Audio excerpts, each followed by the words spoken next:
Jadi ada 4 Menko, jadi 1 Menko, Menteri Koordinator yang di bawah Pak Yusril Iza Mahendra, terus ada Kementerian Hukum, terus ada Kementerian Hak Asasi Manusia, dan juga Kementerian Imigrasi dan Pemasyarakatan di bawah Pak Menteri Pak Agus. Oh iya, berarti dia kementerian tersendiri sudah ya? Itu sudah tersendiri, Bu. Terhitung mulai kapan nih Pak? Mulai kabinet baru kemarin nih, Bu. Kabinet, oke. Kabinet Merah Putih ya? Merah Putih, Bu. Iya. Oke, baik. Ya. Lanjut. Jadi izin menjelaskan sementara kami di bawah Kementerian Imigrasi Pemasyarakatan, terutama khususnya di Direktorat Jenderal Pemasyarakatan, Ibu, di bawah kantor wilayah Kementerian di bawah Direktorat Direktorat Jenderal Pemasyarakatan Kalimantan Selatan. Jadi di Kementerian Hukum, Kementerian Imigrasi dan Masyarakat itu ada 2 direktorat, Bu. Jadi yang pertama Direktorat Imigrasi, yang kedua Direktorat Jenderal Pemasyarakatan. Jadi kami ada di pemasyarakatan itu. Iya. Jadi kami artinya sekarang kedudukannya sudah lebih spesifik ya? Spesifik, Ibu. Iya, betul sekali. Jadi lebih intens ke program. Iya. Oke. Jadi di sana kami di Rutan Pelihari sendiri, Ibu, kami ada 2 kegiatan program pembinaan, Ibu. Salah satunya pembinaan kepribadian dan juga pembinaan kemandirian, Ibu. Jadi di sana yang salah satunya ke program kepribadian itu salah satunya ada kegiatan kerohanian, ada juga sekolah paket A, paket B dan paket C, yang mana kami bekerja sama dengan Satuan Pendidikan Non Formal SKB Tanah Laut. Jadi di sana mereka juga kita lanjutkan untuk pendidikan mereka yang terputus waktu di luar, Bu. Jadi kami melaksanakan kegiatan tersebut. Yang juga yang kedua itu kami ada kegiatan kerohanian, Bu. Kami bekerja sama dengan PKPRMI Kabupaten Tanah Laut dalam rangka pembinaan pembaca Al-Quran. Oke. Siap. Ini paketnya ini atau programnya ini terjadwal ya Pak ya? Terjadwal, Ibu. Untuk paket sekolah sendiri itu kan tiap hari, Bu. Dari Senin sampai dengan Sabtu. Jadi tergantung dari SKB yang menentukan jadwal. Jadi kami tinggal menyiapkan STM-nya saja, Bu, anak-anak. Jadi alhamdulillah ya, dari paket A, paket B, paket C ini ada kurang lebih sekitar 30 sampai 40 orang murid, Bu, yang sekolah ngikuti, Bu. Dan alhamdulillah kemarin dari SKB sudah menyerahkan ijazah kelulusan, Bu, untuk paket C itu kemarin ada sekitar 6 orang, paket B ada 7, paket A-nya ada 4 orang, Bu. Itu sekitar 13 yang lulus, Bu. Jadi mereka yang paket C ini yang lulus, alhamdulillah mereka sudah mendapatkan ijazah, Bu. Jadi kan paket C ini kan sama dengan setara aja dengan SMA formal kan. Nah, jadi untuk yang paket A nanti mereka akan melanjutkan kembali ke sekolah di paket B, nanti yang paket B akan naik ke melanjutkan di sekolah di paket C. Oke, baik. Sebenarnya ada berapa banyak, Pak, saudara-saudara kita yang berada di sana? Untuk hari ini secara keseluruhan mungkin? Untuk hari ini total warga binaan kami ada 412 orang, Ibu. Wow. 412 orang. Itu terpilah laki-laki perempuan ya? Perempuannya ada 5 orang, Ibu. Oh, 5 orang. 5 orang perempuan. Oke. Nggak ditambah saja gitu ya? Ya. Oke. 5 orang. Bagaimana dengan kapasitas di sana, Pak? Ya. Kapasitas kami wajar? Tidak wajar sebenarnya. Over nih, ya? Jadi over kapasitasnya hampir 280% kapasitas itu. Oke. Siap. Lalu bagaimana nih Pak, cara kita mengatasi berkaitan dengan over kapasitas ini? Over kapasitas, Bu. Jadi salah satunya kami memitigasi risiko tersebut dengan cara pembangunan kamar blok baru, Bu. Dimana salah satunya kami tahun kemarin dapat bantuan dari pemerintah daerah juga untuk pembangunan blok hunian, Bu. Jadi salah satunya menambah blok kamar-kamar, dan juga kemarin juga Pak Karutan kami kan baru kan beliau juga berinovasi. Jadi satu kamar itu dibikin bertingkat, Ibu. Ya, untuk mengatasi supaya mereka tidurnya supaya layak lah bahasanya. Oh begitu, oke. Siap. Sudah selesai Pak?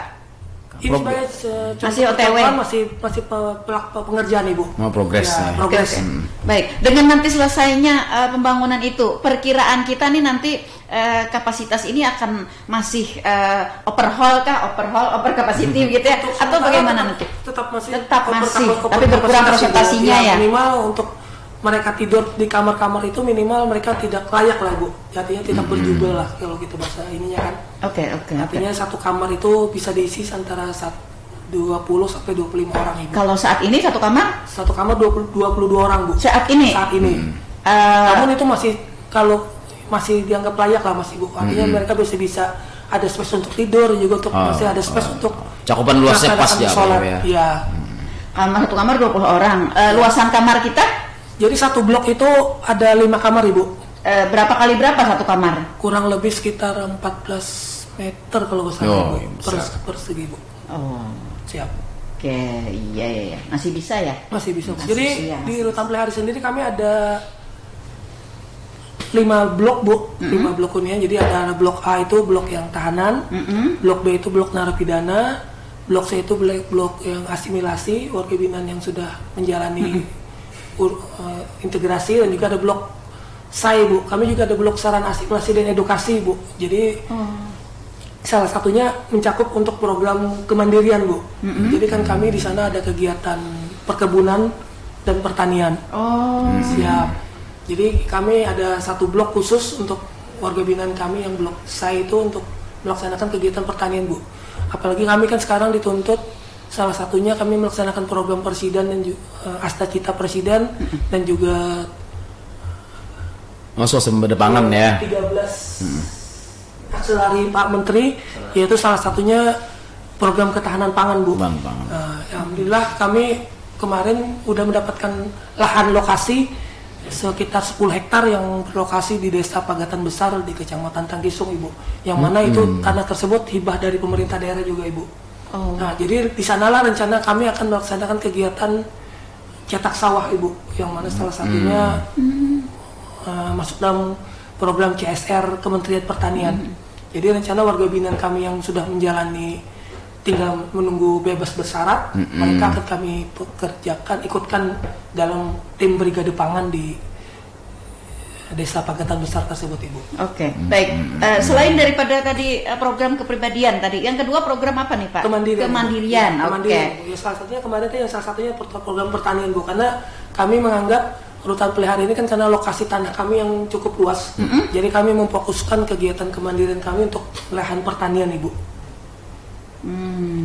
Salah satunya yang bisa Ibu lihat di contoh di samping rutan itu kan sudah ada. Ya, ada tuh kayaknya tanaman sayur-sayur gitu ya. Sayur-sayuran Ibu. Ya. Jadi itu milik warga binaan kita. Warga binaan kami yang mengelola warga binaan kita begitu. Jadi sebagian hasil tersebut kami jual ke pasar dan juga hasilnya sebagian mereka akan mendapatkan premi Bu dari hasil begitu. Tersebut ya. Dari hasil penjualan itu mereka tiap bulan kami dikasih premi Bu. Oh begitu. Jadi pekerjanya ada kurang lebih sekitar 22 orang Ibu. Untuk warga binaan kami yang melaksanakan kegiatan kemandirian, salah satunya yang sekitar ada 16 orang di pertanian dan juga 8 orang 6 atau 8 orang ya. Yang itu ada di pencucian mobil Ibu, yang di depan rutan, di samping rutan itu Ibu. Oke. Kalau boleh tahu Pak, masa tahanan yang seberapa yang beberapa bulan, sisa beberapa bulan yang bisa? Itu mereka yang kami keluarkan pun mereka yang sudah menerima SK bebas bersyarat. Jadi mereka tinggal menunggu waktu pulang.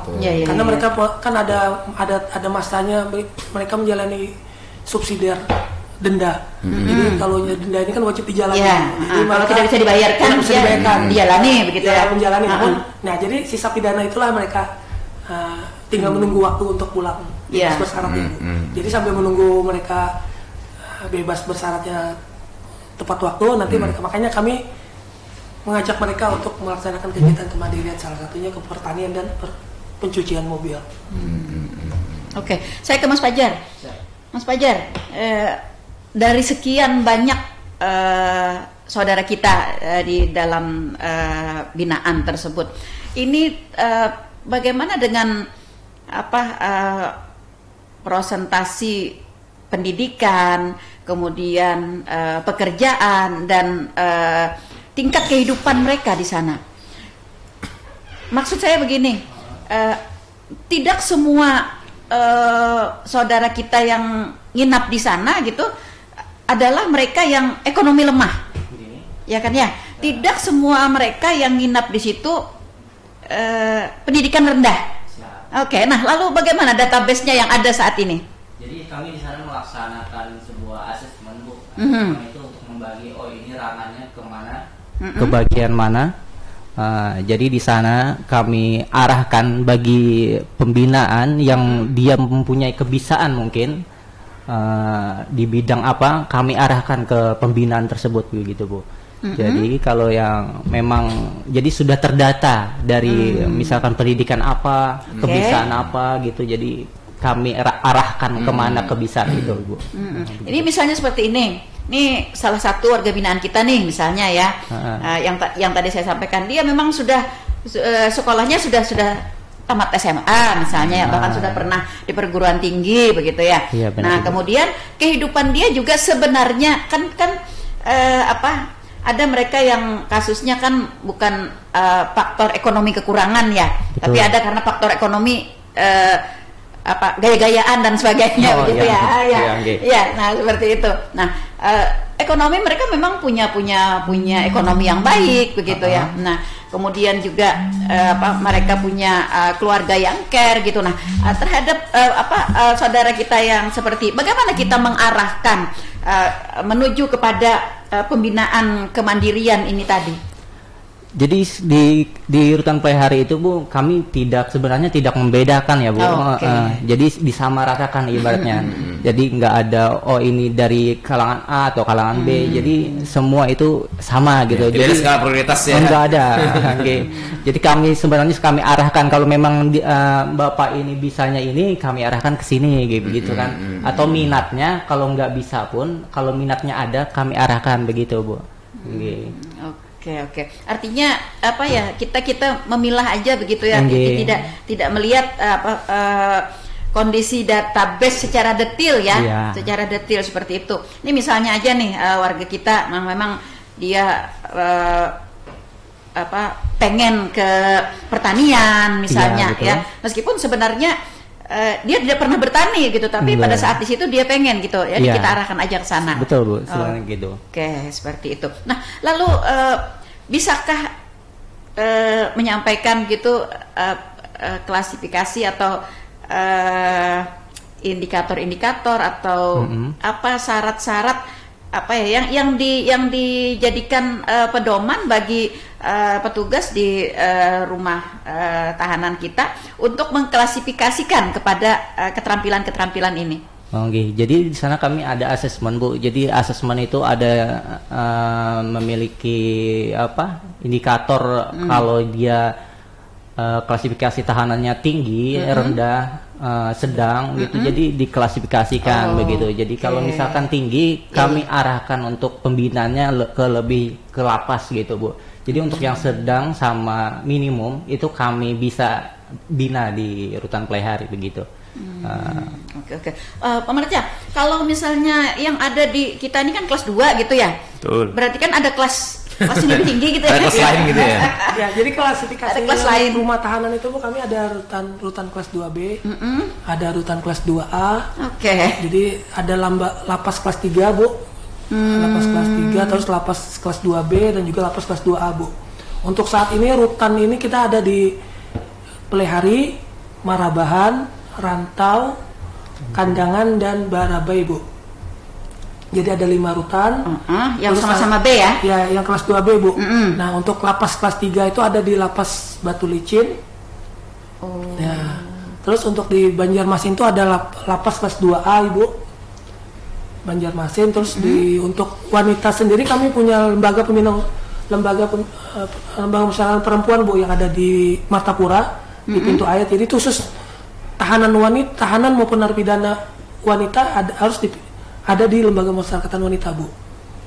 Begitu. Nah, seperti contoh kami kan ada 5 orang tadi ya. Nanti kedepannya mereka ini kalau sudah dia vonis, sudah ingkrah, nanti kemungkinan mereka akan kami geser pembinaan lanjutannya di lembaga Oh, berarti yang masih di sini yang perempuan itu masih karena mereka tahanan, ya, mereka masih melaksanakan sidang. Oke.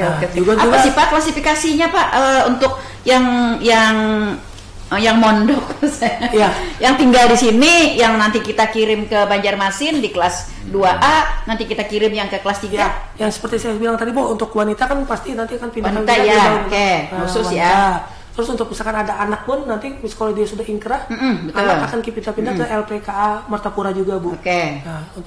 Nah terus untuk yang klasifikasi yang mereka yang dianggap, misalkan kami ada di asesmen teman-teman, kan kami ada di sana ada wali pemasyarakatan Bu, dan juga wali dan juga ada asesor. Nanti dari penilaian teman-teman wali pemasyarakatan dan juga hasil asesmen tingkat risiko, kalau dari hasil asesmen teman-teman di pelayanan tahanan itu tinggi, otomatis nanti kami akan melaporkan kepada kepala keamanan juga kepala rutan bahwa mereka nanti akan melaksanakan pembinaan lanjutannya, akan kami pindah ke antara lembaga pemasyarakatan Banjarbaru ataupun ke lembaga pemasyarakatan narkotika Karangintan, tergantung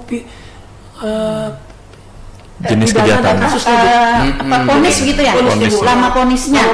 Bu. Seperti misalkan mereka tahanan narkotika Bu, pidana misalkan di atas 10 tahun, otomatis mereka nanti akan kami pindahkan ke lembaga pemasyarakatan narkotika di Karangintan Bu, untuk melanjutkan pembinaan lanjutannya di sana Bu. Karena lapas narkotika ini lapas khusus Bu, khusus menangani teman-teman yang pidana narkotika. Karena di sana ada program yang namanya rehabilitasi Bu. Nah, jadi mereka bisa masuk program yang rehabilitasi di lembaga narkotika tersebut di Karangintan. Sedangkan kami di rutan kami tidak memiliki kegiatan program yang namanya rehabilitasi itu ya. Sebenarnya program rutan itu hanya fokus sebenarnya untuk tahanan sebenarnya Mas. Namun karena isi kita sudah melebihi tahanan hanya sekitar 50 orang, juga narapidana menjadi sekitar 350-an, otomatis kami menjalankan fungsi lembaga pemasyarakatan juga. Atau mau tidak mau, karena kami mau memindah ke lapas pun, lapas Banjarmasin ataupun lapas Karangintan maupun lapas Banjarbaru, di lapas sana pun sudah overcrowded juga Bu.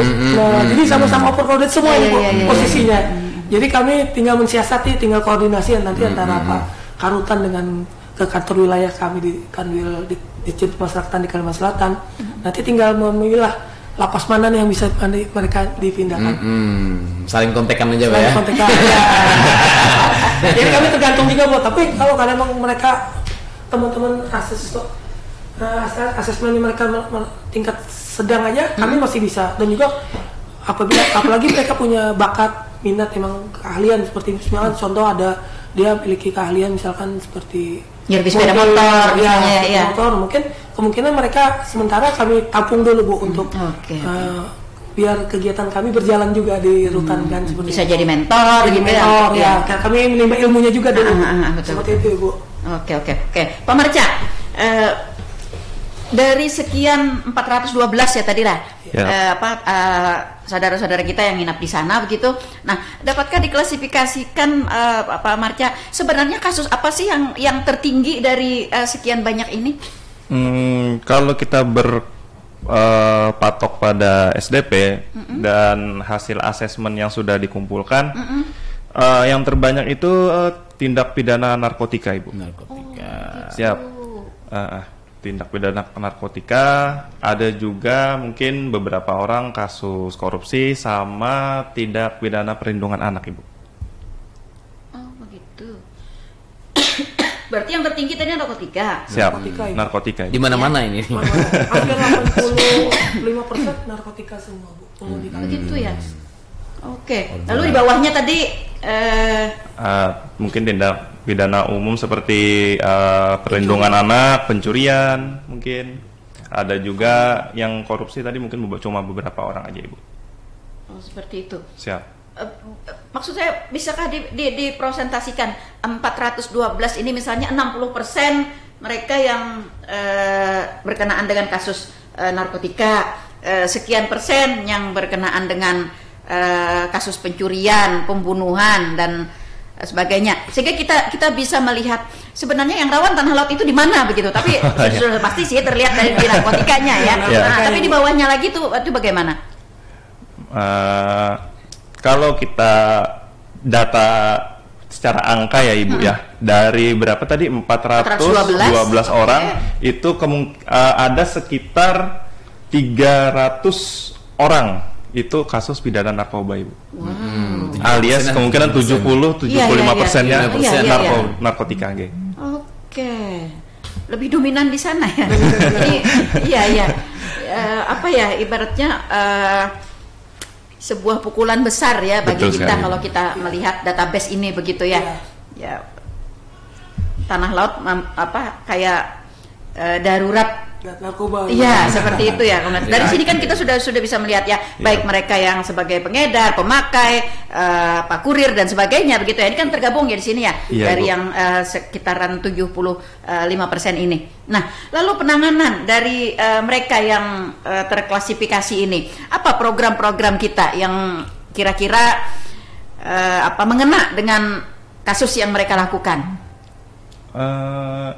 Ada mungkin termasuk program kerohanian, Ibu, yang mana bisa kita lihat di dalam itu ada kegiatan kayak pengajian, terus mungkin ada juga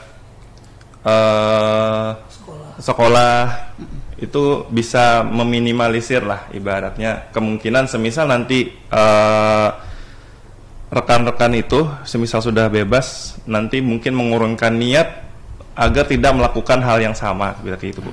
Oke. Lalu kalau klasifikasi usia, Mas Marca, kalau klasifikasi usia dari 412 itu yang lebih dominan usia di mana? Antara 30 sampai 40. Dari ada juga yang umuran 20-an, Ibu. Jadi antara 20 sampai 35-an. Oke, artinya ini adalah termasuk generasi ya, generasi penerus bangsa sampai ya. Nah, ini juga sebuah hal yang sangat memprihatinkan bagi kita ya. Di saat-saat pemerintah menggalakkan mencetak generasi penerus bangsa yang berkualitas, ternyata mereka sebagian besar ada di sana begitu ya. Betul, Ibu. Dengan berbagai polemik kasus mereka begitu. Nah, lalu terhadap pembinaan mereka yang berusia potensial ya 20 sampai 35 tahun ini, program kita lebih diarahkan ke mana? Mungkin lebih ke sekolah itu, Ibu. Okay. Lalu kalau untuk klasifikasi sekolahnya sendiri, Mas Marca, apakah lebih banyak pendidikan di bawah program wajar 12 tahun begitu, atau lebih banyak di atasnya? Atau bagaimana kondisinya? 50-50 begitu atau gimana?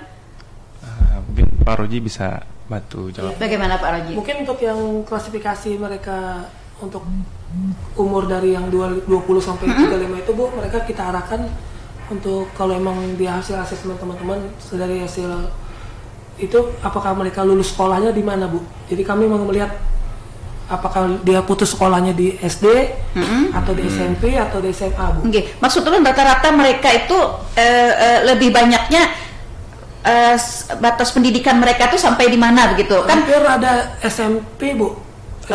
Rata-rata SMP ya. Berarti mereka memang belum mengenyam wajar 12 tahun. 12 tahun, Ibu. Ya. Oke. Nah, ini ya. Artinya kita dapat memperbandingkan nih ya. Artinya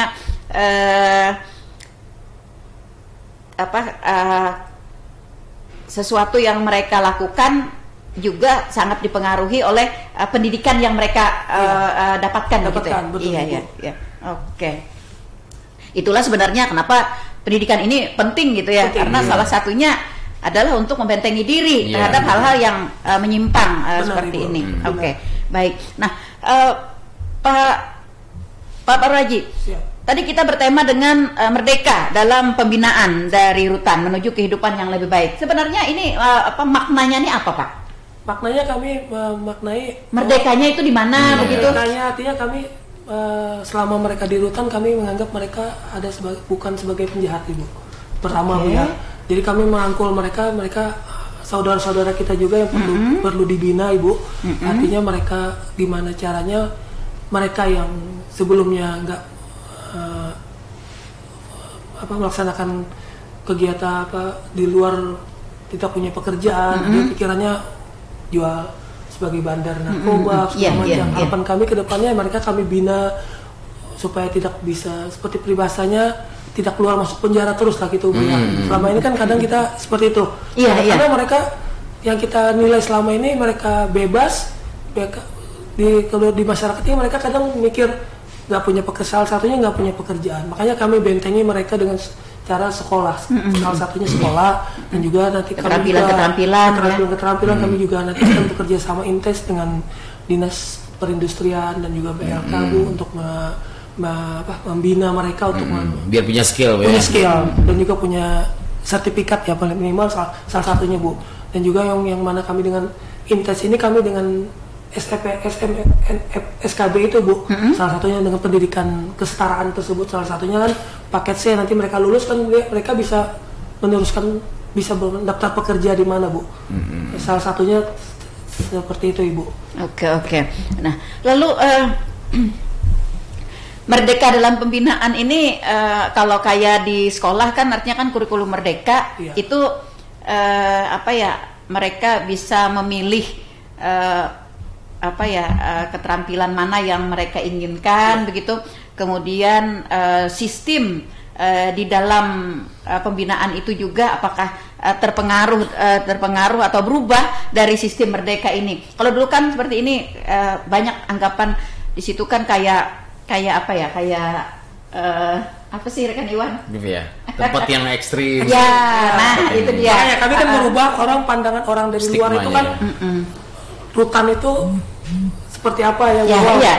Pasti banyak buruknya ya. Artinya dengan program Merdeka ini makanya kami kan selama ini menjelaskan bahwa sampai dengan intens juga dengan teman-teman kami juga punya ada di YouTube kami Bu, dengan di Facebook kami pun kami melaksanakan menyampaikan pesan melalui YouTube dan itu bahwa kami di rutan itu tidak seperti yang masyarakat nilai orang awam yang bahwa wah rutan ini cuma seperti apa gitu. Sedangkan di sana kami sudah melaksanakan kegiatan pembinaan yang saya bilang tadi, ada kepribadian, kemandirian, dan juga nanti life skill mereka kalau emang punya keahlian bakat nanti akan kami arahkan kemana nantinya mereka ke depannya Ibu. Jadi sampai banyak yang teman-teman yang karena kami program fokus kami di pertanian, maka kami melaksanakan kegiatan pertanian di lahannya ada ini kami berdayakan Ibu. Salah satunya kan mereka juga mendapatkan premi tersebut, kan berupaya supaya mereka dapat premi ini mereka pulang punya bekal dan juga punya modal itu nanti bisa dilaksanakan Bu. Seperti contoh tahun lalu kami ada kerjasama dengan Dinas Sosial Bu, untuk pelatihan cukur rambut Bu. Dari Dinas Sosial pun mendatangkan nggak sembarang juga Bu, dari ahlinya langsung Bu, dari mesin untuk membina mereka untuk melaksanakan program cukur rambut. Barbershop ya. Barbershop Bu, barbershop. Yang mana dari Dinas Sosial pun sudah memberikan sepaket Bu. Jadi pelatihan beserta dengan peralatannya. Alhamdulillah. Jadi peralatannya pun saat mereka sudah selesai bebas baru kami serahkan Ibu. Baguslah kalau. Bagaimana Pak dengan antusiasme masyarakat napi di sana tuh? Ada kesempatan kerja seperti ini, mereka mendapatkan upah yang layak sebagai napi. Mereka senang aja kan Mas. Dia juga dari premi itu pun mereka kami masukkan ke di sana kami nggak megang uang Bu, jadi nggak ada cashless Bu di sana Bu. Jadi kami dengan beripa Bu. Jadi dari premi mereka itu nanti akan kami masukkan ke beripa mereka Mas. Jadi kami di sana. Jadi mereka hanya ada catatannya aja gitu ya. Nih tabunganmu gitu ya. Jadi mereka kami masukkan ke tabungan mereka nanti per akhir bulan akan kami masukkan preminya ke mereka Bu. Diserahkan nanti pas mereka nanti selesai bebas menjalani pembinaan di situ begitu ya. Oke. Ini salah satu hak-hak mereka Mbak ya. Untuk bagaimana Pak dengan hak-hak yang lain mungkin penjadwalan kan kita tahanan rutan baru kali ini Bu ya. Kalau dulu pernah tapi belum ada. Mungkin sibuk kali ya. Jadi bagaimana dengan bertemu keluarga, penjadwalan di sana dan juga ada juga mungkin apa ini? Apakah mereka bisa mendapatkan informasi berita di sana kan mungkin dibatasi ya nggak tapi semuanya mungkin tapi bagaimana dengan hal seperti ini untuk jadwal sendiri kami untuk layanan di rutan untuk khusus layanan kunjungan ya Mas ya kami ada 2 sesi itu ada narapidana juga ada tahanan jadi untuk tahanan sendiri kami jadwalkan di hari Senin dan hari Rabu. Tidak setiap hari? Tiap hari Bu. Kami bikin jadwalnya Bu supaya tidak bertabrak. Karena kan ke overcrowded ini kan kami banyak ya. masih belum luas lah peribadahnya. Ditambah lagi pengunjung Pak ya. Iya. Betul. Jadi untuk narapidana kami jadwalkan di hari Selasa, Rabu, dan Sabtu Bu. Selasa, Kamis, Sabtu Bu. Jadi layanan kami Jumat dan hari libur kami libur Bu. Selasa, Kamis, Sabtu. Oh, ya. Oke, itu jadwal kunjungan ya. Jadwal kunjungan. Semuanya berarti? Iya, Bu. Oke. Jadi dari jam 8 sampai jam 12 siang. Jam 12. Iya. Jadi khusus untuk narapidana, keluarganya cukup membawa KTP saja ya Bu, identitas KTP saja. Nah, kecuali untuk yang tahanan itu kami mintakan selain membawa KTP, selain ada surat izin dari instansi penahan nih Bu. Salah satunya misalkan dia masih tahanan jaksa, nanti keluarganya minta suratnya, dari surat izinnya dari kejaksaan dulu. Kalau yang dia sudah sidang, nanti minta suratnya di Pengadilan Negeri Plehari Bu.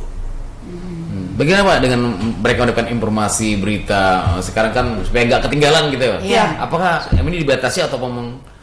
Untuk berita sendiri mereka informasi selalu intens kami setiap hari melaksanakan ada loket pelayanan PTSP Bu. PTSP kami ada khusus PTSP di luar dan juga PTSP di dalam Bu, khusus melayani warga binaan kami yang narapidananya Bu. Jadi mereka setiap hari mendapat informasi terus intens melalui apa Pak? Dengan cara apa? Salah satunya kami setiap pagi ini kan kami bisa senam pagi Bu. Di sanalah kami curhat-curhat teman-teman mereka Bu. Jadi sana kami memberikan informasi yang update, apa isu-isu terkini ya. Seperti mereka apakah jadi peribahasanya kami jemput bola Bu, bukan mereka yang menjemput kami. Kamilah yang melayani mereka Bu. Jadi setiap hari itu kami memberikan motivasi, salah satu motivasi, selain motivasi mereka juga kami berikan informasi bahwa oh si A misalkan kamu sudah masuk untuk usulan, silakan keluarga kamu membawa surat jaminan tersebut. Jadi kami yang intens yang jemput bola Ibu untuk memberikan informasi kepada mereka. Lalu bagaimana Pak informasi kita kepada keluarga mereka? Iya. Misalnya nih kan kalau saat-saat berkunjung kan tentu tidak diketahui ya apa yang terjadi terhadap mereka sebelum dikunjungi begitu kan. Bagaimana perilaku mereka? Ini misalnya ada tahanan kita yang suka pas ada berkelahi di dalam, kemudian misalnya kondisinya kayak ada guncangan jiwa dan sebagainya begitu. Bagaimana informasi ini kita selalu update kepada keluarga? Iya, selama ini kami juga intens juga dengan keluarga kan. Nanti kalau emang seperti yang Ibu tadi kan bilang, kalau emang dia misalkan sakit apa-apa, nanti kan kami sudah memberikan informasi ke keluarganya juga Bu. Karena di sana juga kami juga punya ada klinik pratama Bu. Jadi untuk mereka sakit atau segala macam kami ada 3 perawat Bu di sana dan juga 1 dokter, yaitu dokter dari luar Bu, dari Puskesmas Tangsau, yaitu Bu Dr. Mariatul yang sebagai penanggung jawab klinik kami di Rutan Ibu. Jadi misalkan untuk keluarga kami yang sakit, nanti mereka langsung berobat di klinik kami juga Bu.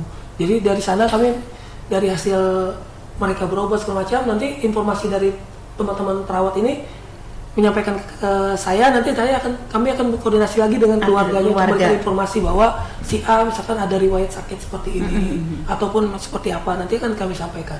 Misalkan seperti contoh aja kemarin kami ada tahanan dari kejaksaan Bu, kasus tipikor, mereka masih rawat jalan lah peribahasanya dengan obat dari luar ya. Jadi kami intens dengan Kejaksaan Tanah Laut untuk koordinasi untuk membawa mereka untuk berobat ditujukan ke Rumah Sakit Bu Yasin Ibu. Seperti itu ya. Artinya kita tetap ada nomor HP atau ada nomor kontak yang selalu dapat kita hubungi gitu. Karena begini suatu saat tidak bisa direncanakan kan ya. Misalnya nih warga kita yang sakit, kemudian juga warga kita yang mungkin berkelahi di dalam gitu ya. Korban berkelahi atau dan lain sebagainya, apa yang ia lakukan di situ seperti itu. Oke. Nah, lalu kalau terhadap kasus-kasus seperti ini, Pak Parwaji, ada teman yang nitip nih, katanya nih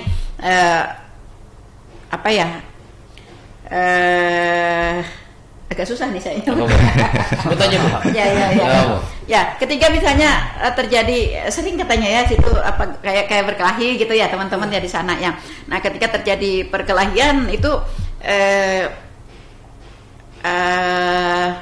kayak dibiarin dulu gitu. Jadi informasi beredar di ya, ini informasi yang beredar. Dibiarin dulu biar kasarnya biar bonyok dulu ya. Begitu. Iya, saya agak susah menyebutnya begitu.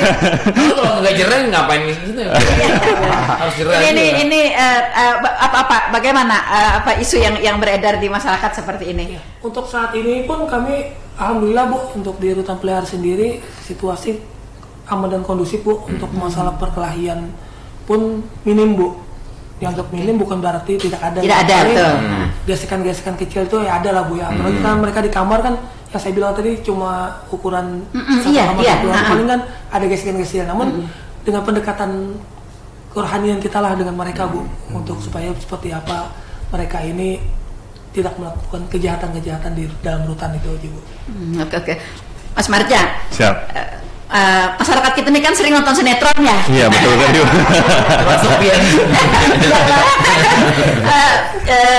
Jadi kalau di sinetron itu digambarkan begitu ya. Ketika ada yang baru masuk gitu kan, ajar kenal dulu gitu. Ya dari bahkan sampai ospek ya, kenal gitu. Apakah ini juga terjadi di tempat kita? Sebenarnya di tempat kita itu ada namanya blok Mapenaling, alias masa pengenalan lingkungan Ibu. Jadi sekitar berapa Pak Roji? Berapa hari? 14 hari. Dia ditahan di situ, ditempatkan di situ lah lebih tepatnya. Yang mana juga memisahkan antara yang nafi yang udah pidananya udah vonis atau apa, yang nanti juga kedepannya diberikan arahan sekira nanti kalau udah dia vonis, terus udah bahasanya pindah ke blok yang lebih besar lagi, dia tahu nanti dia harus bagaimana. Jadi pengenalan lingkungan itu nanti kita mengenalkan kayak ini loh, di Rutan Pelihara ini ada pembinaan kayak mungkin senam pagi atau nanti ada sekolah dan sebagainya. Nah di situ kita Ibu memperkenalkannya lah bahasanya ke teman-teman yang bahasanya baru masuk ke. Jadi artinya ketika dia masuk itu dia tidak akan langsung dicampur dengan para senior gitu. Betul. Iya. Ini juga mungkin salah satu upaya kita ya untuk meminimalisir resiko yang ada. Iya seperti itu. Ya. Karena memang pemikiran masyarakat kita ada tayangan-tayangan yang seperti itu gitu ya, sehingga mereka nonton sinetron ya. Sekali iya seperti itu. Artinya bonyok dulu gitu kan ya, gitu baru masuk. Nah, ternyata di tempat kita ada ruang khusus dulu ya untuk masa pengenalan. Oke. Jadi ini biasanya berapa lama ini? Sekitar 14 hari Bu. 14 hari. Jadi dengan undang-undang yang baru ini Bu, Undang-Undang 22 tahun 2022 tersebut, dengan sistem pemasyarakatan Bu. Jadi masyarakat tidak lagi mengenal rutan dan lapas itu sebagai penjara Bu. Rumah bikin orang jera. Kan dulu zaman kita dulu kan dianggap orang karena penjara bikin jera masuk gumuk pulang kurus masuk gumuk malah tambah lagu ya. Jadi dengan sistem pemasyarakatan sekarang kita memasyarakatkan warga binaan kami Bu. Jadi seperti pemukulan segala macam itu bukan zamannya lagi Bu bagi kami Bu. Jadi kami sistem pembinaan kami sudah jalan seperti ini. Jadi kami anggap mereka hanya tersesat Ibu. Jadi kamilah orang-orang para yang harus wajib yang harus meluruskan mengarahkan mereka ke jalan yang benar. Kecuali percobaan kabur Pak ya. Ya itu Bu.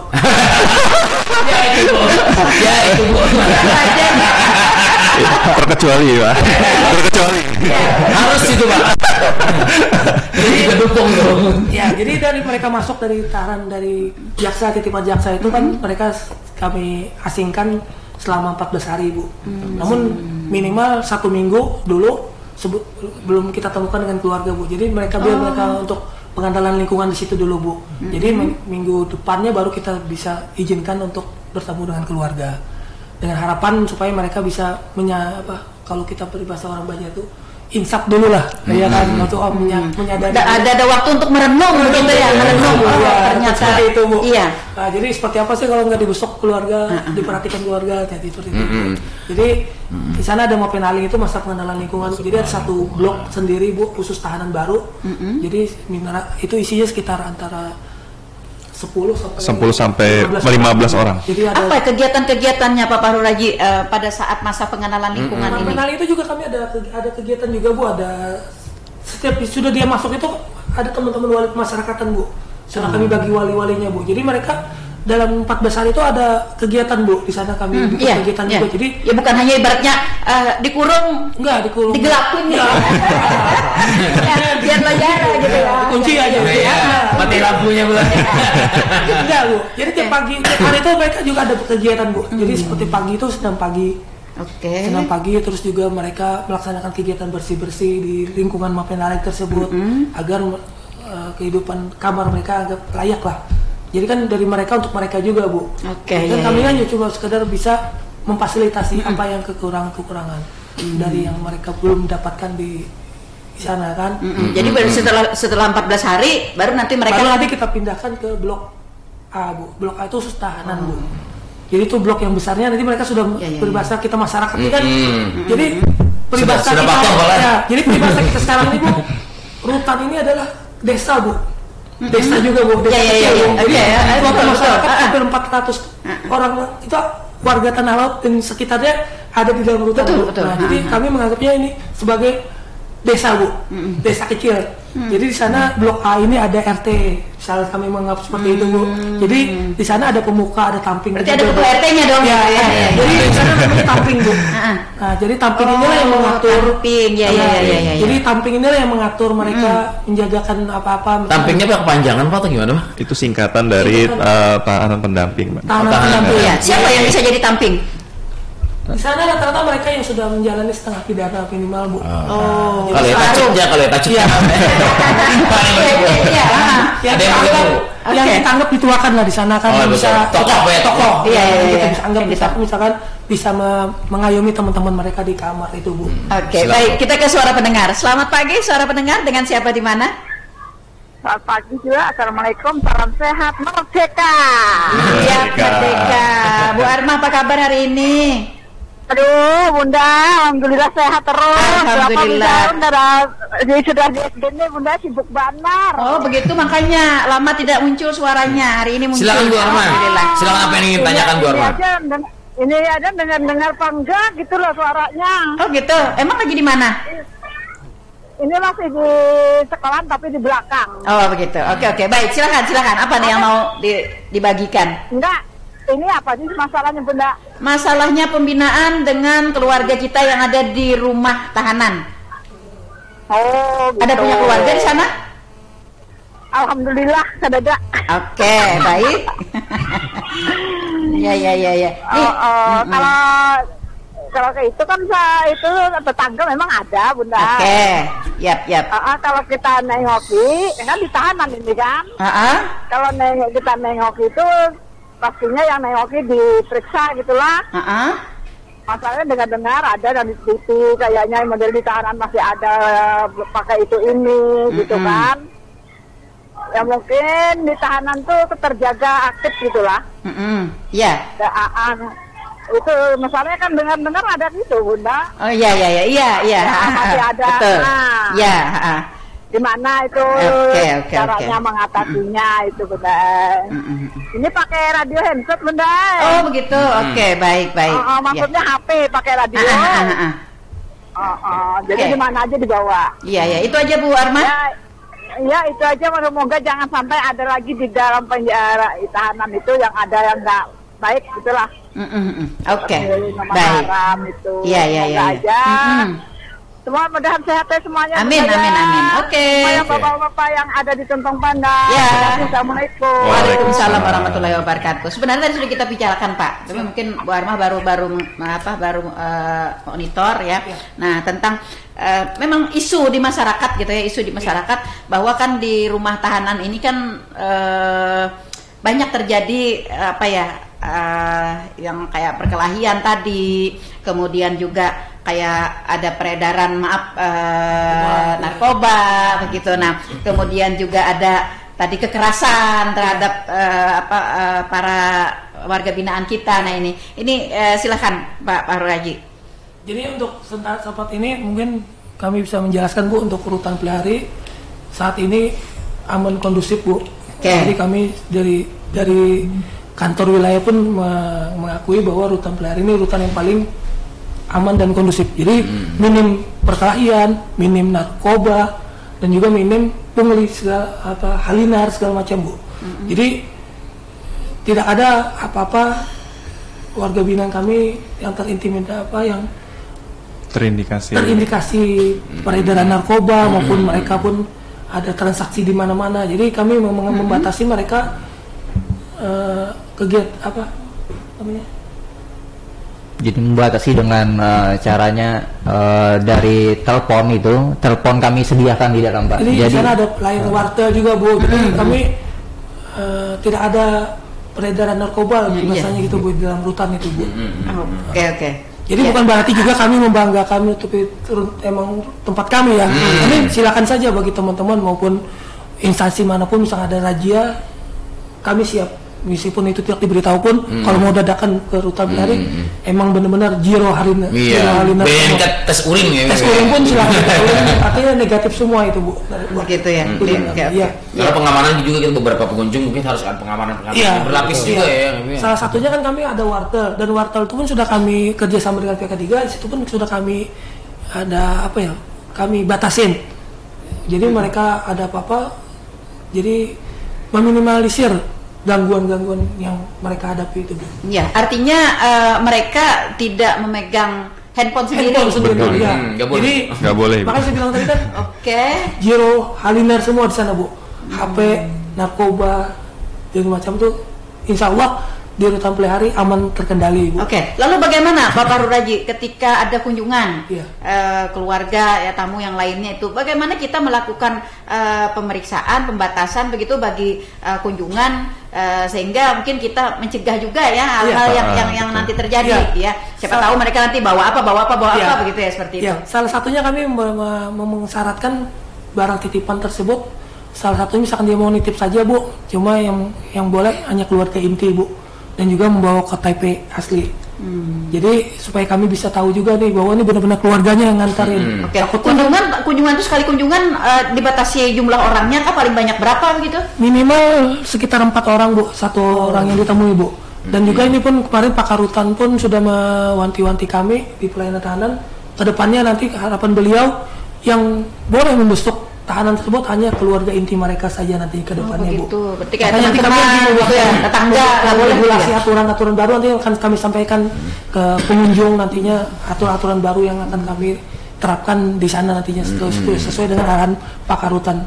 Apakah ini tidak membatasi hak silaturahmi mereka Pak? Kadang kan begini Pak, ada pendapat masyarakat, kamu selama saya di sana kemarin nggak ada juga datang menengok saya gitu ya. Salah satunya itu tersebut Bu. Jadi mungkin mereka bisa didampingin minimal didampingin keluarga inti tersebut. Ada keluarga inti tahu Bu, minimal satu Bu. Kadang kita kan kalau teman-teman mereka aja mungkin ini ini rentan bersengketa. Nah itu dia yang saya bilang tadi. Nanti dia janjian nih. Segala macam. Nah, kami menghindari seperti itu. Jadi harapan kami nanti ada regulasi aturan untuk pelayanan kunjungan nanti akan kami sampaikan juga ke warga binaan bahwa nanti salah satunya yang boleh berbesok itu hanya keluarga inti. Meskipun ada keluarga temannya pun nanti mungkin bisa ikut dengan keluarga inti tersebut. Asal jangan misalnya teman semua. Bu, harapan kami seperti itu Bu. Rentan juga kalau sama satu circle ada tante. Kita akan meminimalisir minimal kami supaya mereka di dalam tidak macam-macam juga Ibu, salah satunya. Saya pernah juga mendengar berita ya Pak, pernah baca kemarin di informasi, rutan pelihari ada pramuka juga. Memang pakai baju pramuka. Betul. Kami salah satunya ada kegiatan kepribadian tadi Bu ya, salah satunya seperti sekolah, juga kegiatan kerohanian, ada baca Al-Quran juga. Ini juga termasuk. Kami juga ada kegiatan pramuka. Kami juga sudah punya gugus depan juga. Kami kerjasama dengan Kuaran Tanah Laut. Jadi tiap minggu itu ada dari pengurus Kuaran untuk mendampingi kegiatan pramuka di rutan setiap sore. Baju pramuka, Pak? Baju pramuka. Kami sebagai petugas pun memakai baju pramuka juga, Pak. Kemarin kami kami mengikuti ada kegiatan yang dilaksanakan oleh lembaga pemasyarakatan kantor wilayah juga, Bu, yang dipusatkan di lembaga bina anak. Kebetulan pas hari anak nasional juga kemarin, jadi kami melaksanakan kegiatan Perbisami kemarin. Kemah gabungan, Pak. Kemah gabungan. Jadi mereka kami ajak ke lembaga binaan anak di Martapura, Bu. Untuk berkemah selama. Jadi ada perkemahan Jumat Sabtu Minggu ya. Studi banding ya. Tur. Ya, jadi udah 2 kali 3 kali ya kita melaksanakan Perbisami, Bu. Kemarin artinya kita tidak membatasi hak anak ya, hak mereka yang memang meskipun mereka tersesat gitu ya ke tempat sampean. Tapi kita masih tetap mengutamakan ya hak-hak mereka. Hak mereka tetap kami khususnya hak anak yang harus dilindungi sesuai dengan Undang-Undang Perlindungan Anak itu. Dan di sana pun hak mereka sudah kami penuhi semua, Bu. Jadi salah satunya misalkan hak untuk mereka mengikuti kegiatan salah satunya juga hak dasar mereka, Bu. Jadi seperti sandang pangan mereka sudah kami penuhi segala macamnya, Bu. Jadi dari pakaian, jadi setiap pakaian itu ada 4 setel pakaian, Bu, yang kami sediakan. Harus seragam setiap hari gitu, Pak? Jadi untuk baju kalau peribahasa kan baju dinas. Baju harian mereka ada baju harian, Bu. Jadi ada baju untuk sholat, baju untuk olahraga sama kegiatan pembinaan juga, Bu, kami siapkan. Oh gitu. Siap. Ya untuk pakaian. Iya, difasilitasi oleh negara, Bu. Iya. Negara. Itu ada anggaran tersendiri juga kami, Bu, khusus di pelayanan tahanan itu. Jadi untuk pakaian dan juga tempat makan mereka pun sudah kami penuhi juga, Bu. Jadi mereka datang itu sama seperti ini, Bu. Tinggal bawa badan aja. Badan doang gitu ya. Oh gitu. Sabun, pasta gigi. Iya. Semudah itu saya nyaman gitu. Tetap indah loh. Dan makanannya pun layak, Bu. 3 kali sehari makan. Kadang menunya diatur begitu ya. Tidak ada lagi kan ya seperti kemarin itu katanya bujur aja menunya tuh ada daging katanya ya. Tapi dagingnya halus banget. Ditawakan ketahuinya. Layak, Bu. Iya, bujur. Itu kan pandang orang dulu, Bu. Iya, betul. Jadi kalau kita sudah standar, Bu, karena ada tim juga, Bu, yang memeriksa kita kan. Jadi ada siklus 10 hari itu menu makanan mereka tuh teratur, Bu. Jadi ada sesuai dengan standar gizi juga. Iya, berarti 4 sehat 5 sempurna gitu ya. Jadi dalam siklus 10 hari itu ada menu daging, ada ikan, ada ayam gitu. Dan juga ada menu seperti ekstra pudingnya juga, Bu. Oh begitu. Ya, seperti kita kan jam 10 nanti ada snack juga, Bu. Ada bubur kacang, ada singkong, kadang kita bikin. Cukai belamak boleh. Nah itu, Pak. Jadi kan peribahasa dulu kan. Makanya kita kan beda kan. Dulu masuk gemuk, pulang kurus. Nah, sekarang beda, Bu. Masuk gemuk, pulangnya makin tambah gemuk lagi. Pak, kalau biasanya kalau orang masuk baru datang, apalagi di ruangan yang pengenalan lingkungan tadi, Pak, itu kan pasti ada yang shock ya karena masuk penjara, masuk ini. Apakah di sana ada juga penggunaan psikis atau psikolog juga di sana, Pak? Iya, makanya kan adanya kegiatan kerohanian kami kan salah satunya mereka kita ikutkan kegiatan tersebut. Jadi mereka tidak hanya yang Ibu bilang tadi dikurung, ngelamun doang gitu kan, menghayal macam-macam nih. Jadi mereka kita ikutkan kegiatan kerohanian juga tiap hari. Nanti kalau memang dia punya ada gangguan psikis misalkan, nanti akan kami konsultasikan dengan kami kan ada di sana ada pengajar, ada pengajar, Bu. Tim pengajar dari internal kami ada setiap hari kan, setiap Senin, Selasa, Rabu, Kamis itu kami ada guru penyuluh agama yang masuk memberikan materi di rutan, Bu. Kadang mereka bisa kita konsultasikan ke beliau juga seperti apa ini. Psikolog sendiri ada nggak, Pak, tersedia kita di sana? Psikolog kami tidak tersedia, Bu. Jadi kami mungkin kalau memang nggak psikolog, nanti kami akan konsultasikan ke rumah sakit, Bu. Mungkin karena ada ada yang gangguan mentalnya yang khusus yang tidak bisa menerima kondisi itu gitu kan. Karena seperti saya sampaikan, mereka yang masuk di situ kan bukan melulu mereka yang ekonomi ke bawah ya. Nah, tapi ada mereka yang ekonomi menengah ke atas gitu kan. Nah, kaget kan pas di situ nggak ada tilam empuk gitu kan.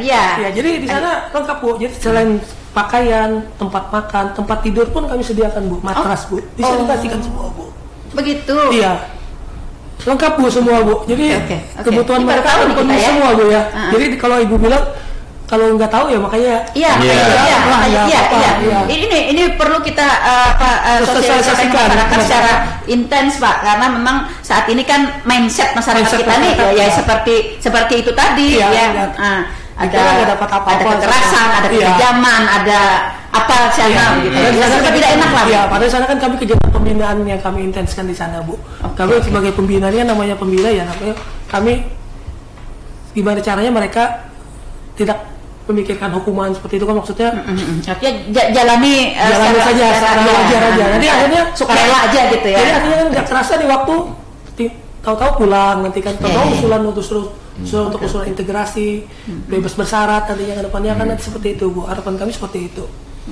Kadang kami bisa juga nanya kepada anak-anak juga ya, saya sebagai contoh, dia kalau hukuman tinggi misalkan contoh 5 tahun 6 tahun, dia nggak mikir dulu Bu, nggak jalan aja dulu kan. Namun setelah usulan bebas bersyarat, usulan integrasi nanti kepada Pak Paja maupun Pak Marcia sudah masuk nih untuk integrasi, nanti kita sedang TPP kan, kami kirim berkas ke Jakarta, nanti turun SK. Nah baru di sana dia intens Bu, nanya-tanya ke kita, baru terasa katanya Pak hukuman ini ke mereka. Jadi selama yang mereka ditahan sama yang ini gak kerasa katanya Mas. Jadi setelah ada SK tahu tanggap bebas, baru itu dia merasa, aduh kok lama banget gitu. Apa perasaan mereka itu, sugestinya. Dari pertama masuk nggak mikirin Bu. Makanya kami menganggap mereka itu sebagai sahabat juga di sana. Jadi kami tidak artinya kondisi mereka di sana itu tidak selalu terkurung. Iya, tidak terkurung Bu. Karena kami terjadwal Bu. Jadi dari pagi itu kan kami dari jam 8 pagi habis aplusan itu kan, habisan regu itu makan pagi, terus habis itu mereka senam pagi Bu. Dan sampai itu di luar berarti kan? Di luar, di lapangan Bu, di lapangan. Itu per blok kami ganti gilir Bu. Jadi hari ini misalkan blok A, nanti blok B. Tapi 412 tuh kita barengin gitu ya. Itu terlalu bahaya bagi kami. Meskipun itu kami anggap mereka aman lah sampai saat ini ya, namun kami membatasi juga. Namun dari pagi sampai malam itu kami bikin jadwal kegiatan mereka Bu. Dari pagi senam jam 9 itu senam pagi, terus jam 9 persiapan mandi dulu sampai setengah jam, baru nanti jam 9 itu kan sudah mulai layanan kunjungan Bu. Nah di sana nanti mereka ada yang mau berkunjung dan juga nanti mereka ada yang mau ke tempatnya Mas Fajar, ke integrasi, mau nanya-nanya untuk usulan bebas bersyarat, ataupun kadang mereka mau cukur rambut, ataupun mereka mau ke klinik untuk berobat. Nanti kami buka layanan sampai jam 11 siang itu. Nanti jam 11 nanti persiapan, karena kami jam 11:30 itu guru-guru penyuluh agama kami yang dari luar melaksanakan kegiatan penyuluh. Artinya dapat dibayangkan nih di desa itu tadi ya. Desa aja. Di desa itu tadi tidak artinya orang-orang di sana tetap berlalu lalang ya, tetap beraktivitas sehingga tidak ada waktu bagi mereka nih untuk berpikir macam-macam untuk melakukan hal-hal yang di luar gitu ya, seperti itu. Jadi dia di kamar, di blok itu kan ada satu blok Bu. Jadi dalam blok itu ada 5 kamar. Jadi itu ada tempat angin-anginnya Bu. Nah jadi mereka di sini beraktivitas. Jadi kecuali mereka mau ke tempat pelayanan PTSP kami kan kami buka layanan dari pagi sampai jam 12 siang Bu. Nah jadi di situ mereka memanfaatkan waktu untuk pelaksanaan kegiatan. Dan baik setelah senam pagi kan kami juga mendatangkan instruktur senam juga. Dan juga ada di ruangan blok itu pun, di ruang PTSP itu kami sediakan juga alat sarana olahraga Bu. Selain sarana olahraga juga sarana musik. Jadi mereka juga bermain musik juga. Hiburan. Jadi karaokean gitu ya. Dan juga hapsi juga Bu mereka Bu. Jadi teman-teman yang di layanan kunjungan itu Bu, kami menyediakan satu tempat. Jadi giliran, jadi tempat antus musik ada jadwalnya bergiliran dengan yang hapsi Bu.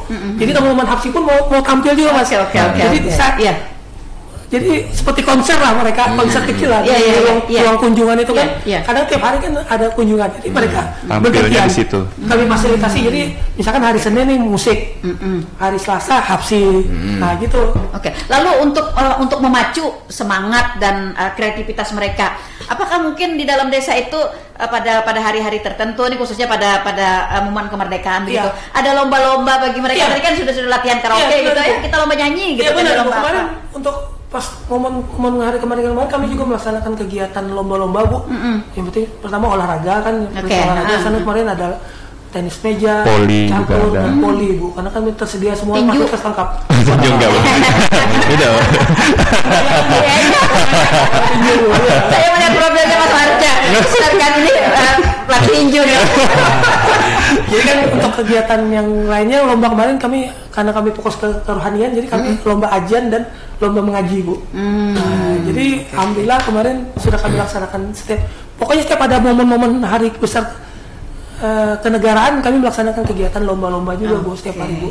Dan juga di setiap akhir, kadang tiap 3 bulan sekali itu kami juga melaksanakan rekreasi Bu namanya Bu. Jadi rekreasi itu bukan berarti Keluaran. Enggak. Rekreasi dalam artian hiburan Bu. Jadi kami kadang di lingkup desa itu, di sekitar desa. Di itu Bu. Jadi kami kadang kami fasilitasi oleh Pak Kepala Rutan, kadang memfasilitasi mendatangkan artis-artis dari luar. Oh begitu. Iya Bu. Borganan. Ya. Jadi mereka hiburan Bu. Satu hari misalnya kita tentukan waktunya, misalnya seperti hari Sabtu. Nanti layanan kunjungan kami liburkan Bu. Jadi fokus dari Sabtu pagi itu sampai jam 1 siang itu khusus mereka hiburan mereka untuk sendiri, untuk memberikan rekreasi mereka untuk kegiatan tersebut Bu. Oke, luar biasa. Iya. Oke. Ini memang benar-benar tercermin ya adanya sebuah kemerdekaan. Ya, merdeka dalam membina, betul. Ya, humanis ya, benar. Oke, Pak, ini kan para binaan kita, kemudian mereka nanti habis menjalani masa pembinaan mereka ya di desa itu. Nah, mereka kembali ke desa, kembali ke keluarga mereka. Tindak lanjut dari kita sebagai pembina di rumah tahanan, ketika mereka sudah kembali ya pasca mereka apa yang bisa kita lakukan Pak? Ya, seperti mereka bebas, kalau bebas biasa kan kami nggak bisa terpantau lagi Bu ya, karena kita serahkan ke masyarakat, ke keluarga ya. Namun untuk mereka yang bebas bersyarat ini kan mereka masih menjalani pidana sebenarnya, namun menjalani di luar. Jadi sepertiga masa pidana mereka itu dijalani di luar. Jadi komisionerkan wajib lapor gitu ya. Wajib lapor. Nah, itu pengawasannya nanti teman-teman di Balai Pemasyarakatan Banjarmasin Bu. Jadi teman-teman Bapas yang melaksanakan pemantauan teman-teman yang bebas bersyarat tersebut Bu. Jadi selama mereka bebas bersyarat ini, mereka mendapat bimbingan dari Bapas Banjarmasin Bu. Jadi tiap kadang Bapas tergantung dari PK-nya Bu. Kan di sana ada PK-nya Bu yang mendampingi mereka. Jadi mereka yang memberikan program-program lagi lanjutan. Ada kegiatan apa nanti, seperti yang saya bilang, seperti di Rutan ada kegiatan kemandirian. Di Bapas pun ada kegiatan juga Bu, pelatihan juga. Jadi mereka akan, maksud saya pada saat pasca mereka menjalani pembinaan itu di luar sana ada misalnya petugas kita yang khusus gitu yang melakukan pembinaan lanjut. Maksud saya agar mereka tidak terulang lagi nih, kembali ke desa itu lagi gitu. Ya, makanya itu saya bilang tadi Bu, karena tugas kami hanya sebatas sampai Rutan Bu. Jadi lanjutan mereka di bebas bersyarat itu nanti tidak punya program ke sana gitu ya. Program lanjutannya teman-teman dari Bapas Banjarmasin ataupun dari Bapas, kan kami ada 3 Bapas Bu. Dari Bapas Banjarmasin, Bapas Batu Licin, dan juga Bapas Samuntai. Nah, nanti tergantung wilayah hukumnya mereka Bu, penjaminnya. Jadi misalkan ada penjaminnya orang Hulu Sungai misalkan, nanti mereka yang pengawasannya nanti dari Bapas Amuntai. Misalkan keluarga mereka penjaminnya ada di Kota Baru atau di Batu Licin. Nanti Bapas Batu Licin lah yang pengawas mereka selama menjalani sisa pidana tersebut. Kami hanya sebatas sampai di Rutan saja Bu. Iya, tidak ada paskanya ya. Tidak ada program untuk paskanya. Oke. Mas Marja, sebenarnya banyakkah atau bagaimanakah kondisinya bagi mereka yang bolak-balik? Apa sih namanya? Residipis. Ya. Kalau di dalam data kita yang ada di sini, dari 412 itu yang udah bolak-balik berapa persen kondisinya? Sekitar ada 80 orang yang bisa dibilang residipis ya Ibu. Karena balik gitu Bu. Iya, makanya itu. Nah, ini kan juga menggambarkan artinya perlunya ada pembinaan paskanya ya. Mudah-mudahan lah di suatu ketika, di suatu masa begitu ya, Rutan Pehari juga nanti diberikan kewenangan ya untuk melakukan pembinaan pasca tersebut, sehingga lebih lebih meminimalisir ya untuk bolak-baliknya ke desa itu seperti itu. Oke. Sebenarnya saya punya harapan juga sih Bu. Kemarin punya apa ya, angan-angan sebenarnya Ibu, angan-angan untuk membentuk suatu apa ya, paguyupan lah minimal dulu Bu, kan untuk membentuk di rumah ini. Jadi maksud Ibu, saya mengerti maksud Ibu, setelah mereka menjalani di rutan ini apa yang mereka laksanakan? Seperti itu yang saya harapkan. Itu kemarin saya ada ngomong-ngomong juga dengan Pak Budi BNN, juga teman-teman dari dinas sosial, Bu. Rencana mau saya rangkul bikin seperti saya berkelompokkan gitu ya. Kan minimal bikin paguyuban kita harus lapor juga ke Kesbangpol untuk membentuk suatu paguyuban harus lapor juga minimal nanti pemerintah desa. Kami perlu dukungan dengan pemerintah daerah. Nah itu dia maksud saya kedepannya, salah satunya dari dinas sosial, dari dinas Nakertra, dan juga BLK minimal, termasuk juga pemerintah desa sendiri di mana dia berada. Ini kan nanti seperti yang saya bilang tadi, paguyuban tersebut lah yang akan saya galakkan dan kedepannya. Harapan saya sih seperti itu Bu. Minimal mereka ada punya rumah lah, rumah untuk berkegiatan. Jadi itu yang saya maksudkan. Harapan kita tuh mereka nih nggak bolak-balik ke sehingga mereka tidak merasa sendiri menjalani kehidupan pasca ini, karena kita tahu kan ya Pak ya, pasca keluar dari desa itu ya, penerimaan masyarakat tidak serta-merta bisa menerima dengan baik 100%. Ya ada macam-macam perlakuan namanya. Blacklist. Nah ini yang perlu kita dampingi begitu ya, kita bina selanjutnya sehingga mereka tidak aku udah enak lagi masyarakat tidak menerima aku, lebih baik aku lalu berulang lagi, mendingan aku kembali lagi nih, ada kesempatan ada kesempatan mereka kembali lagi. Harapan kami disitulah rencana mata rantai yang akan kita putus rencana ke depannya Bu. Harapan kami mudah-mudahan dapat dukungan dari pemerintah daerah juga nanti ke depannya. Nanti mungkin seperti yang saya bilang ya paguyuban dulu lah. Alumnusnya dulu. Nanti kita rangkul nanti dari BNN kalau yang dia masih ada kecanduan narkotikanya, jadi biar teman-teman BNN yang merehabilitasinya dulu digurahkan dulu kita dulu dia kan dari narkobanya, terus nanti dari teman-teman dinas sosial untuk melaksanakan kegiatan apanya nanti keterampilan dengan pemberian peralatannya gitu ya, juga mungkin memberikan materi pelatihan mereka dulu Bu. Akhirnya mereka setelah kan kami dari seperti kami yang bilang tadi kan kami ada sekolah, mereka sudah memiliki sertifikat ijazah paket C. Setelah itu kan mereka nggak mungkin nih langsung bebas mau daftar, nggak mungkin. Nah itu dia minimal yang saya maksudkan ada tadi. rumah itu tadi kita bisa merangkul minimal nanti dari petugas kita cuma fasilitasi nanti disnaker misalkan ada kegiatan penerimaan di mana bisa gitu. Harapan saya seperti itu Bu. Jadi mereka nggak pikirkan perkaranya itu yang Ibu bilang benar Bu, kadang mereka nih bebas mau kerja apa Bu. Seperti contoh jangan bilang seperti contoh nggak usah yang narkoba Bu, pencurian aja Bu. Contoh mereka di masyarakat sudah dikucilkan. Sedangkan meskipun mereka punya usaha, misalnya kayak tadi misalnya cukur rambut, mereka sudah pasca nih membuka cukur rambut. Banyak masyarakat kita yang masih nggak mau ke situ itu kan itu begitu kan. Akhirnya kan usaha mereka tidak berkembang begitu kan. Akhirnya mereka berpikir jalan pintas lagi. Katanya kan yang saya maksudkan. Kalau peribahasa mereka kan setelah bebas makan belum tentu 3 kali sehari sama di rutan. Sedangkan di rutan mereka makan terpenuhi 3 kali sehari. Dengan menu yang bagus. Hak mereka dipenuhi seperti hak integrasi dan juga hak remisi mereka diberikan dengan catatan tidak melanggar aturan yang ada di rutan kan salah satunya tersebut.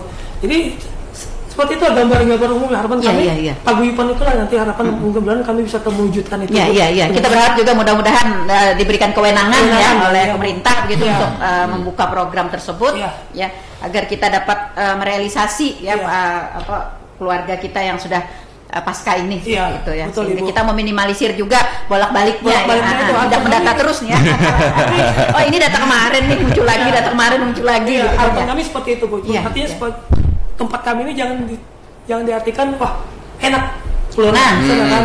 Itu Pak yang juga ingin saya tanyakan di akhir ini. Dengan kondisi merdeka, dengan fasilitas yang kita bilang nyaman begitu enak sih tidak gitu, tapi nyaman layak begitu. Nah, apakah ini juga tidak akan membuat mereka kapok jerak. Nah, sehingga ada katanya di masyarakat. Tadi malam ada teman-teman yang ngomong, ada katanya di masyarakat yang bilang begini, saya lebih baik di sana begitu kan, di desa situ gitu kan, enak saya ini dan daripada di rumah permasalahan banyak, tuntutan banyak dan lain sebagainya. Nah, bagaimana Pak dengan kondisi seperti ini? Ya, harapan kami pun mungkin dengan aturan yang ke depan pun kami akan memperketat lagi Bu untuk usul-usul yang dianggap mereka tadi enak aja kan. Harapan kami ke depannya itu dengan arahan dari pakar hutan kami, mereka yang sudah bebas bersyarat 1-2 minimal 2 kali untuk bebas bersyarat tersebut, nanti untuk yang ketiga kalinya kami tidak akan melayani lagi Bu. Dengan harapan supaya mereka biar juga Bu. Salah satunya. Jadi misalkan tahun pertama, tahun kedua dia sudah bebas bersyarat. Nanti masuk lagi nih yang ketiga. Nah di tahun ketiganya kami akan membatasi mereka nggak bisa bebas bersyarat Bu. Paling minimal kami akan memberikan hak mereka untuk cuti menjelang bebas saja Bu. Jadi minimal mendapatkan sekitar 3 bulan saja lagi ya. Jadi tidak serta-merta seperti 3 itu Bu. Jadi supaya memberikan efek jera juga kepada mereka. Nah itu juga imbasnya sama teman-teman yang bahasanya pidananya yang narkotika Ibu, yang mana lumayan tinggi lah vonisnya. Jadi kadang teman-teman itu kayak curhat kalau saya udah 4 tahun nih di sini gitu. Jadi kayak capek aja gitu kan. Jadi untuk pembinaan terus aturan yang ada ini kayak mungkin secara nggak langsung berimbas juga sama teman-teman yang di dalam. Iya, betul. Kita berharapnya seperti itu begitu kan. Jangan sampai mereka tidak takut untuk kembali ke sana gitu kan, yang mereka di sana nyaman gitu kan. Tapi Bu senyaman-nyamannya rumah di sana tetap nyaman rumah sendiri. Sebenarnya bagi kita gitu kan. Tapi ada sebagian masyarakat kita kan seperti saya sampaikan tadi kan, mereka yang berada di situ tidak semua mereka yang berada di bawah 50% ke bawah begitu kan kehidupan mereka, dan ada yang lebih, apalagi kalau kasus-kasus narkotika begitu kan ya. Nah rata-rata nih mereka orang-orang yang berada di atas garis kemiskinan ya kan ya. Seperti itu. Nah seperti itu. Kalau pengen ketemu Pak Raji lagi silakan. Gini Pak, mungkin di penghujung juga nih Pak ya. Kan kita dalam rangka HUT ke 80 hari ya. Bagaimana dengan remisi kita di untuk remisi kemarin kan kebetulan tahun ini kita ada 2 remisi Bu. Iya, ada 2. Remisi, 2 saja remisi Pak. Bukan, remisi umum dan remisi dasawarsa Bu. Kebetulan kan masuk pas dasawarsa ini 10 tahun sekali Bu, siklusnya Bu. Kebetulan pas tahun 2025 ini remisi ada 2 remisi yang mereka dapatkan sekaligus. Gitu. Ya. Jadi yang pertama remisi umum itu yang remisi 17 Agustus yang kita seperti contoh kemarin kita bawa di kantor bupati kemarin pas satu upacara. Oke. Itu berarti pengurangan masa tahanan Pak? Pengurangan. Iya. Jadi itu berkisar kalau untuk yang remisi umum itu antara 1 bulan sampai 6 bulan Bu. Pengurangannya. Maksimalnya. Ya. Jadi untuk yang remisi dasawarsa itu kita ambil itu per 12 Bu. Per 12 masa tahanan. Masa pidana. Maksimal 3 bulan. Jadi ini pas kebetulan juga di tahun 2025 nih pas mendapatnya remisi dasawarsa. Jadi mereka mendapatkan 2 remisi. Sekaligus jadi, yang remisi umumnya dia dapat 3 bulan, dasawarsanya mereka dapat 3 bulan. Jadi untuk tahun ini mereka dapat remisi 6 bulan Bu, khusus yang remisi Agustusan ini Bu. Jadi kemarin totalnya untuk remisi umum ini kami jelaskan itu ada sekitar 312 orang warga binaan kami yang dapat remisi Bu. Jadi bervariasi Bu. Jadi yang dari 1 bulan sampai 6 bulan itu, yang 1 bulan itu ada 36 orang, yang 2 bulan itu ada 78 orang, yang 3 bulan itu ada 101 orang, yang 4 bulan itu ada 77 orang, yang 5 bulan ada 19 orang, yang 6 bulan ada 1 orang. Dan kebetulan kemarin ada 8 orang Bu warga binaan kami yang langsung bebas. Remisi bebas ini Be? Iya, RU2-nya. Jadi ada 2 orang, kebetulan 2 orang perlakuan kami bawa ke Pemda kemarin kan. Jadi 6 orang ada di rutan. Jadi di hari kemerdekaan tersebut mereka ada 8 orang yang bebas di hari kemerdekaan tersebut itu. Oke, iya. Masalah akhirnya kamu bertanya Pak, karena yang di ekpos itu kan yang 2 orang. 2 orang. Iya. 2 ekor aja Kak. Nah, hari ini dapat penjelasannya ya. Yang 2 orang itu hanya sebagai simbolis ya Pak ya. Simbolis karena yang 2 orang itu dapat remisi bebas. Iya. Remisi RU2 itu Bu. RU2 itu remisi yang langsung bebas. Yang mereka yang sisanya ini RU1 karena yang masih menjalani. Kemudian sebenarnya ada satu lagi ya RU2 yang bebas ya, namun karena mereka ada subsidiar, jadi mereka menjalani subsidiar dulu. Oke. Ada yang 1 bulan, 3 bulan. 3 bulan ya. Jadi nanti di bulan Oktober atau November nanti ya, baru bebasnya Bu nanti, karena pidana denda dan uang pengganti itu wajib dijalani. Boleh membayar. Iya, betul sekali. Itu, Mas Marja, ini ada pendapat nih di masyarakat nih. Subsidiar dengan denda, lebih banyak orang memilih masa tahanan. Ini apa yang menyebabkan tidak membayar dendanya begitu? Padahal sebenarnya kan bebas ditunggu-tunggu gitu. Nah, tapi ketika sampai kepada subsidiarnya itu enggak, saya ngambil yang alternatif 2 aja gitu. Tahanan aja. Iya. Apa yang menjadi bahan pertimbangan lebih banyaknya bagi para warga binaan kita? Itu Mas Fajar bisa bantu jawab. Oke, gimana Mas Fajar? Jadi gimana? Jadi lebih memilih untuk menjalani begitu Bu? Iya. Apakah arahan dari petugas atau bagaimana begitu? Gini, Bu. Kalau mereka bayar denda dan uang pengganti itu, denda itu minimal Bu, seperti narkoba saja Bu. Minimal rata-rata dendanya itu 1 miliar Bu. Nah, jadi 1 miliar atau 3 bulan pidana atau kurungan. Nah, jadi lebih baik milih 3 bulan ya? Nah, itu Bu. Ya kan, rata-rata pidana narkotika itu dendanya di atas 1 M semua. Ada yang sampai 2 M. Oke. Logikanya aja 3 bulan mendingan mereka menjalani 3 bulan di lapas daripada mereka mencarikan membayar. Apakah subsidiar ini dapat dijalani sebagai kebebasan bersyarat, Pak? Tidak. Itu kalau untuk denda dan uang pengganti itu wajib dijalani. Wajib dijalani di desa itu gitu ya. Jadi seperti yang tercontohkan, sebenarnya ada 9 orang yang bebas di 17 Agustus kemarin Bu. Yang satunya karena mereka menjalani denda, mereka wajib menjalani denda dulu.